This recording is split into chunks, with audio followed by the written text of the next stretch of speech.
Assalamu alaikum көрөрман. Бүгүндөн тарта эмне кылсак эмне болот деген суроолорго жооп берүү иретинде дагы маалымат берип турмакчымын. Алгачкы тема картошка. Эгерде ар күнү картошка жесек семиребиз, коорулган картошка жесек ичибиз катыйт, тышы жашыл картошка жесек рак менен оорушубуз мүмкүн. Картошка фри жеп жүрсөк 30 жаштан ашпай кан басымыбыз көтөрүлө баштайт. Анан картошкада биз үчүн өтө пайдалуу болгон С витамини, калий жана башка витамин жана минералдар бар. Ошол себептүү муну дагы жеп турушка туура келет. Бир жумада 2 жолу сууга бышканын, анткени коорулганы биз үчүн зыяндуу экендигин билдиңиздер. Анан картошка кошулган тамак жесеңиз болот. Картошкасын жебей коюңуз, кодун тамактан сабиз терип жегендей.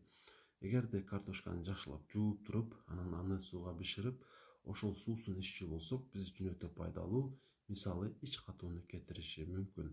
Эгерде картошка жеп жаткан болсоңуз, бир учурда мисалы түштөнүүдө дейли же кечки тамакта нанды кошо жебеңиздер. Анткени бул сизди жакшылап ток кылып берет. Картошка экинчи нан деп бекеринен айтылган эмес. Эгерде маалымат сиз үчүн кызыктуу болгон болсо, баракчага сөзсүз түрдө катталыңыздар. Анткени ушундай маалыматтар байма бай чыгып турат. Анан дагы маалыматты жогото албаш үчүн өзүңүзгө сактап алыңыз.